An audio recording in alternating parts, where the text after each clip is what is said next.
Hi, it's Jamie with UK Extension, and I'm here with a dear friend and colleague, Heather Wilson, LFUCG arborist, and we're going to show you how to plant different types of trees. There's a lot of information out there. There's even more misinformation out there.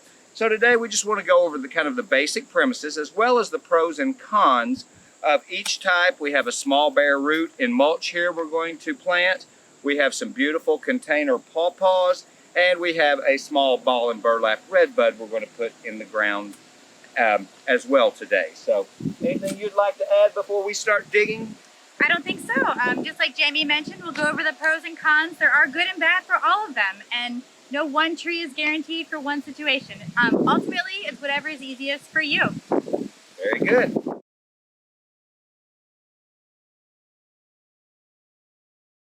Okay, next we're going to talk about this container specimen.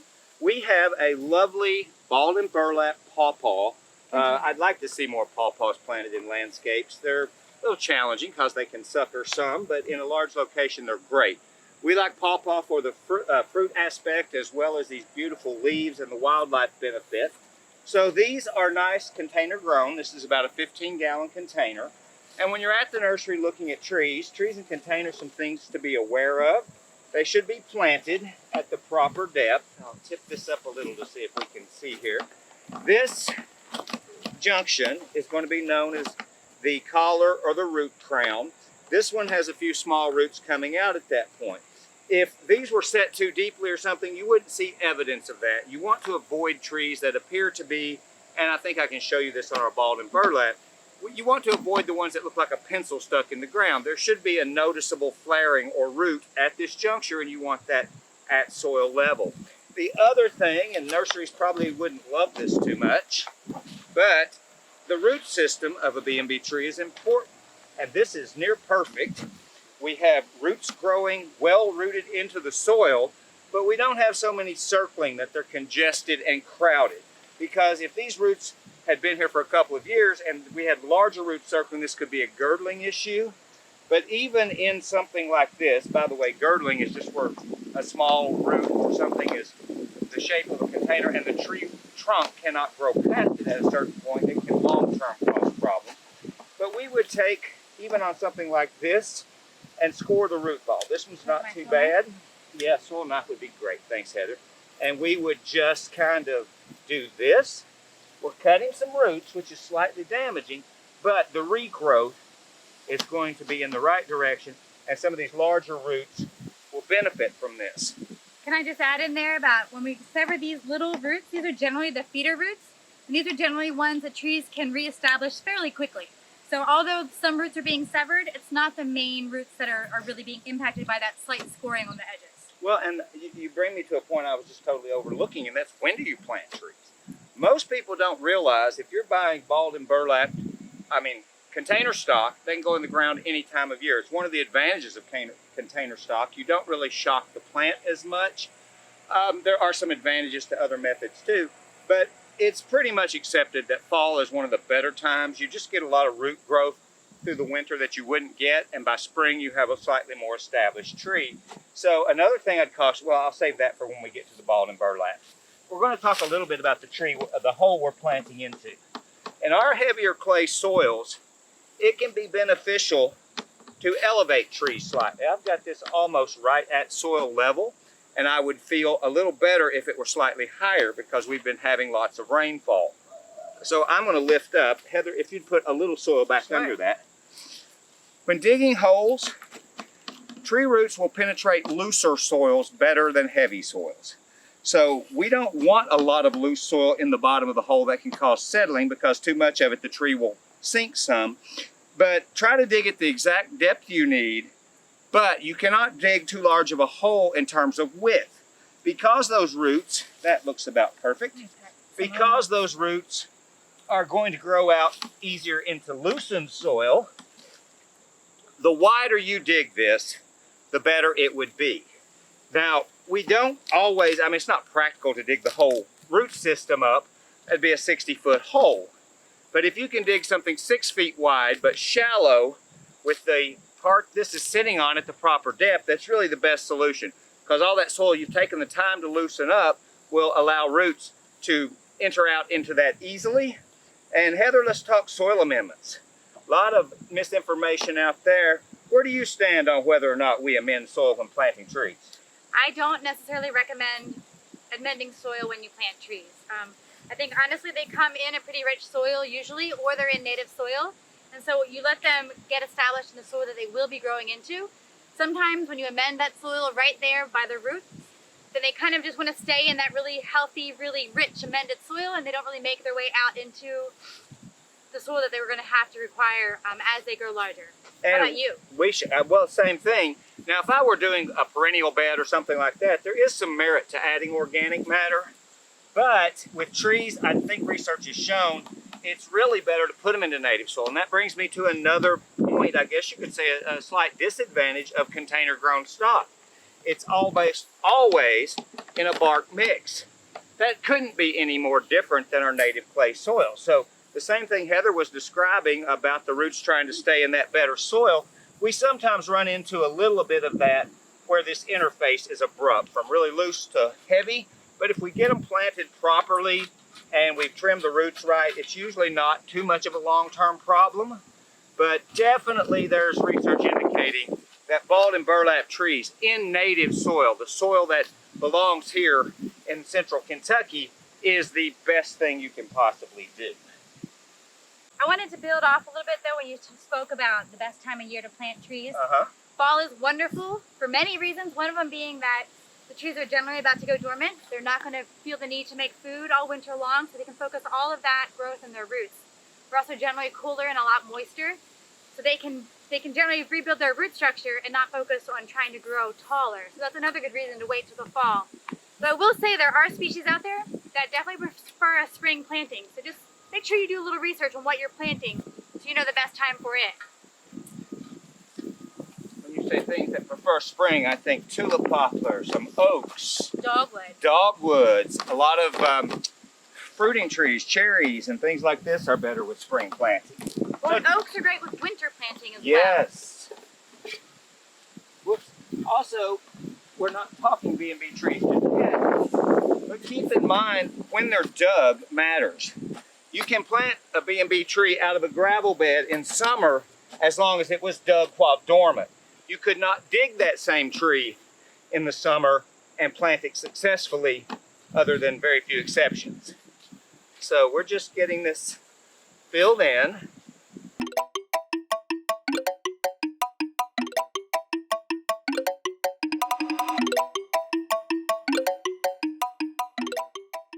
Now, after planted, this is slightly mounded. It is likely to settle a little, but we want to just gently firm the soil. We don't want to try to totally compress it.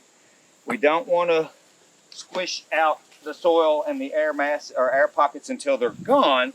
We just want to make sure that we don't have big pockets in there and firm that up just a little bit. I can add just a little bit more soil here to bring this up. And then, of course, when you plant any tree, mulching is pivotal, especially the first few seasons. So we have a separate video on how to mulch trees. Check that out and we'll go on with how to plant. But this is essentially how you would put a container tree in the ground and what you would look for when planting container stock.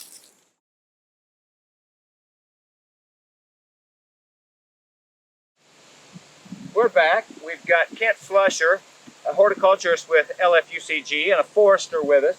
And while I am working on planting, we also have the same pawpaw as a small bare root specimen. You don't see bare root offered for sale much, but it is frequently available from the Forestry Service here in the state. You can find bare root trees at Arbor Day and other places, and of course you can order them through the mail. Many larger fruit trees come this way from some of the better nurseries. And this is good to be planted. Now, a couple of downsides to bare root stock. Obviously, it's done dormant season, so you have a very short window. This is pretty much relegated to the season when the trees have dropped their leaves until they leaf out in the spring, so that dormant winter period. We want to look for a good root stock that's got reasonable feathering. Oftentimes, these are just going to be handed to you. You're going to unpack them when they arrive. But this tiny little thing, it'll be hard to see, but this little widening right here where the old soil line meets, and you may be better looking for the soil line than the bulge. This is the root flare we speak of. That's what's so important to go to the proper planting depth. And this is what I'm going to be conscious of, getting this right at soil level. We're going to spread roots out as much as possible in the planting hole, and then gently backfill, trying to keep them as straight as possible until we have this to the proper depth.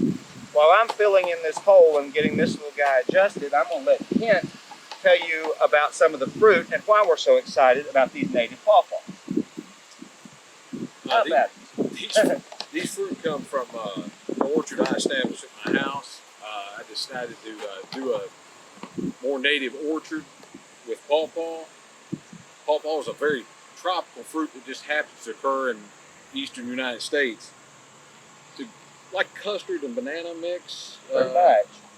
If you've ate a pawpaw and you don't like it, a lot of times people will tell me that it's almost like eating a cooking apple first, and you wouldn't like it. So different pawpaw patches have different flavoring, and a pawpaw patch over there is probably a clonal patch that all will taste the same, but the patch over there will be something different.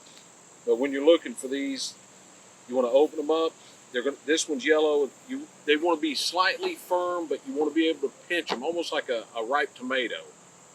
If they're too hard, they're not ready, and they will not taste very good. The skin has a kind of a peppery taste, so you want to try not to eat very much at all of that. But this is a pawpaw. And I'm going to show you a black seed in here, which I welcome people to plant this stuff by seed. There's too many of those seeds in those fruits, Kent. There's a bunch. Well, these, actually, when you got pawpaw from the Division of Forestry, they actually came from KSU. We did all our seed collection at KSU, so that's from their orchard there. But Berea College started a pawpaw patch right out their window. The foresters would come in, bring pawpaws, throw the seed out the window, and all of a sudden there was a big giant patch right out there over the years. It was very interesting. Well, and I see that a lot of these get spread around. I know I've got an old ash tree, and there's a lot of young pawpaws under it, and none anywhere else around. I'm sure that's just from droppings from raccoons and wildlife that have fed on them and then passed the seed out. But the seed is poisonous. You don't want it, but it has to be chewed and actually crushed. It's not. It's just like anything else. You just spit it out. It's fine. But that's ready to plant right there, and I'll plant that later on at a plantation that we're doing. They don't germinate easily. You don't want to put them in. They need to be scarified or stratified. I'm sorry, which is going through cold temperatures. But they're very irregular even when they get stratified the right way. They might wait 2 years to actually germinate. But it's worth it. I want to just add a little bit of note about pawpaw in general. We're planting them here in full sun. They'll do fine. They also do wonderful in shade. They do like a dappled shade, and they do like a moist soil. If you look for them in the woods, you're generally going to find them as an understory plant.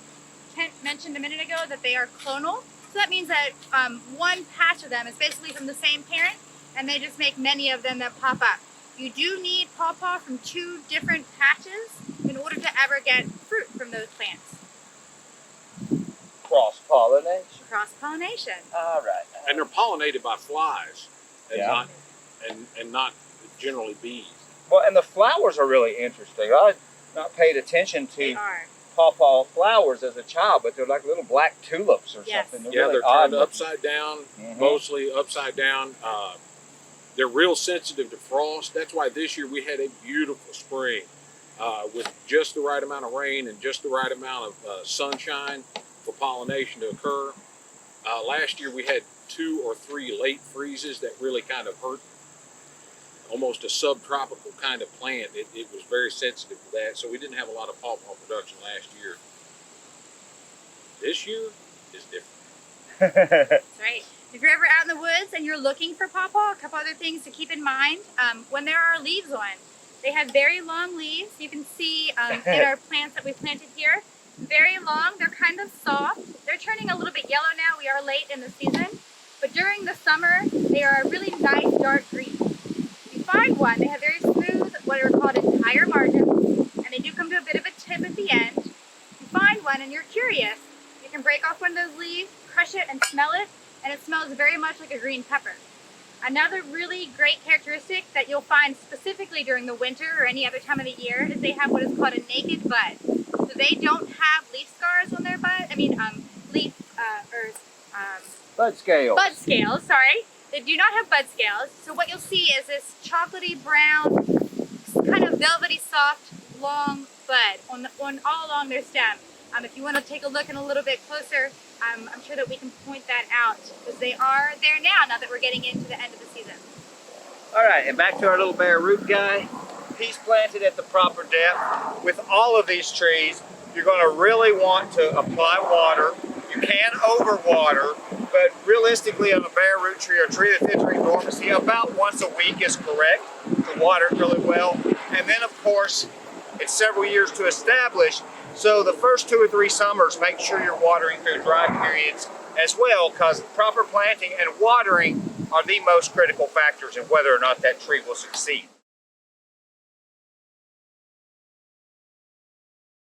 One of the tricks that we use when we're going out to plant a ball and burlap tree, so that we just have a very general idea that we're at least in the ballpark of the correct size planting hole, is we will measure the ball of our tree, which is what is encased here in the burlap, and see if we can find, generally where the root flare should be. So I estimate it to be right around here. I can see in here, and we'll talk about this in a minute. The tree is actually much deeper, but just to have a ballpark, I measure it against my shovel. I set the shovel into the hole to see if we are kind of in the realm of being within the soil line of our planting hole. And that way we just know that we're not like 3 feet too deep, or we're not 1.5 feet too shallow. So that's the first thing we do. And then we measure across. And so we'll stick our shovel from the edge and just kind of measure across. It's a little bit wider than it was deep, which is great. And make sure that it's at least that wide, ideally 2 to 3 times wider. And so what we can see is basically the edge of where I measured the ball is basically center of the hole that we've dug. So we are wide enough to start with, and I think that we are deep enough. We'll go over a little bit more as we get into this ball. We're probably a little too deep, but that's based on what I think we're going to find inside the ball underneath all this burlap. Yeah, and let's talk about the ball, because when you're looking at balled and burlap stock, which is how most larger trees are sold these days, there's a lot that can go wrong in the digging process and the growing process. Nursery practices often involve cultivation tilling that constantly throws more soil up on the bases of the trees. That's great for keeping weeds down, but it over time puts that root flare we've been talking about deeper in this ball. Ideally, when shopping for a B&B tree, well, this one's been out of the ground for a while. And it's perfectly okay to buy one of these that was dug previously, but you don't want it to have been, this one was in a nursery bed of mulch or gravel long enough to grow some roots, which is fine. You want to avoid anything where the burlap is completely gone. If they have to dig it out and cut roots, it's the same as digging it from the ground, and you're not really buying something that's already been dug. So make sure they've not been on hand too long. In the fall, you can frequently find new stock. This is known as a wire basket or cage in the industry. It holds the ball together through the transportation and planting process. We're going to leave it on to the last possible moment, and we're going to talk burlap. Normally, I would put this thing in the hole, and actually I think we can. I don't want to be rocking him in and out a lot because I know we've got some issues with this ball, and I'll show you what I mean here, because I can tell when we start taking this burlap off. We don't have to remove all the burlap, but we do have to get this stuff. These are sometimes pinned with rusty pinning nails that are hard to get out, and that's what Heather's working on there. Here we go, I got it, I think. Okay, so once we're home with it, we can start pulling this back, and we can start getting an idea of where the root flare is. So we wouldn't normally remove so much of this. There's an old bamboo stake that can come out maybe, but we're going to show you here as we dig down a little. We're looking for root flare, and we're taking off a lot of this ball and not getting to root flare. So ideally in the nursery, we would have tried to find one that did not have this issue. And we are just now at the Graft Union, so the root flare is going to be well below that. And we'll come back and deal with the burlap in the cage in a little bit, but we've got to get this thing to the proper depth before we can go anywhere. Can you get that bamboo thing out of there. It's bothering me. It's pretty deep in there. I can kick and the tree may have grown. It may have grown around it. I don't know. It wants to wobble some, and I'm not going to damage more root ball. So we're getting close, but at some point there's going to be buttress roots that start to flare out around this. And this is just exactly what we wanted to demonstrate in terms of how not all nursery stock is created equal. But all of this clay that's coming off was, you're fine, was too deep. So we can measure that here in a minute. yeah, but I think we're taking off about the top third or 1/2 of this root ball, and we're still really not to where we start to get the roots flaring. It's very tempting, even for new tree owners, to see this Graft Union, which is common on many cultivars of trees, and want to plant it deeper than that to hide that little blemish. Well, it's not really a blemish, and you don't want to plant deeper than that because you're obviously going to be way too deep on the tree, and we are still trying to find root flare. And it's in here, just, no, that's soil. So this is an over demonstrated point, but you can essentially, without knowing it, purchase a tree that has very little root system to it just because it's all in the very bottom of the bowl, or the bottom of the ball rather.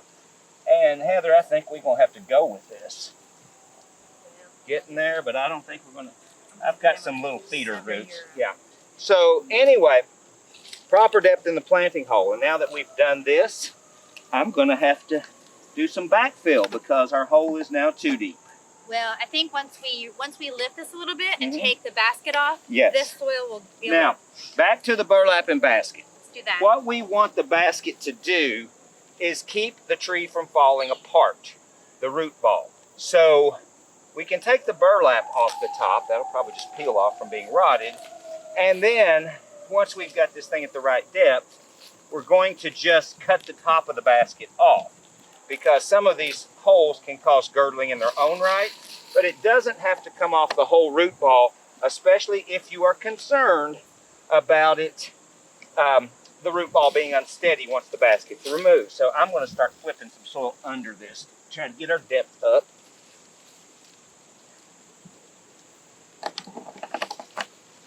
And you put some from the side over there. There you go. Now, if we can get him to about the right depth, which we're pretty close, and then I am just going to remove this basket to what extent I can. And the bottom part I'm not as concerned about, but these top portions for sure, we are going to cut off. And you notice we're doing this right before we fill this hole, because we don't ever want to have to move the ball again once the basket comes off. Sometimes these baskets are less basket, more flower, just like a daisy shape, and those can often be removed more easily. But if you can remove the basket in its entirety and not damage the root ball, great. If there's any danger that removing that basket causes this ball to split or break apart, don't do it. But it's usually not too hard just to take the top portion off, like we're doing here. And the burlap that's going to be buried is not consequential. You don't want burlap sticking out of the ground where it could wick away moisture. You can actually pull moisture from the roots and have it lost to the air and evaporation. Okay, we've got the worst of the basket off. We're at the right depth, and we're just going to start backfilling. Let's make sure we are straight. Well, Camera, of course. are we straight? All right. All right, now we're going to start backfilling. This time, of course, the graft will be above ground, like it should be. And I'm going to start shoveling some soil in there. Okay. You'll hold him up.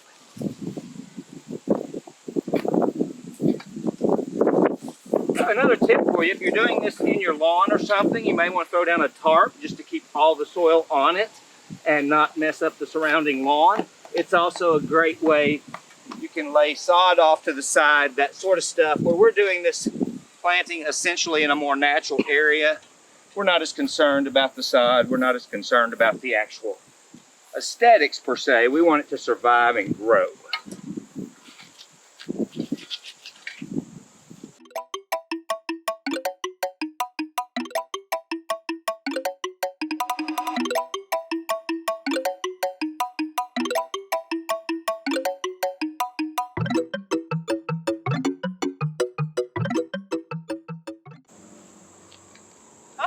found a root. Did you find one? Finally. Maybe. Some other things to be cautious of when you're shopping B&B stuff. Obviously, you don't want a tree that rocks readily in the root ball. So keep in mind it should be firm and the ball should move when the trunk moves a little. And if not, look for another tree. And also, a lot of people spend time looking at the branching of the tree and the shape. It's far more important to look at the trunk, the condition of the trunk, the root flare, the ball. Those are more important because root structure can be pruned, it can be corrected. You can do lots of things. It's going to change dramatically. Most of the tree limbs on a 2-inch tree in a nursery won't even be there in 15 years. You'll have higher limbs, and those will all get replaced. So focus mostly on root ball, the things that really matter, and you too can have good luck in transplanting trees of all types. Keep in mind, just to recap, we spend some time selecting, do the best you can to match the tree to the soil conditions you have. Here in the bluegrass, that often means native species that would do well on upland sites in calcareous soils. Also, you don't want to amend soil. Same depth that was growing previously. You cannot dig and loosen soil too much in the lateral direction.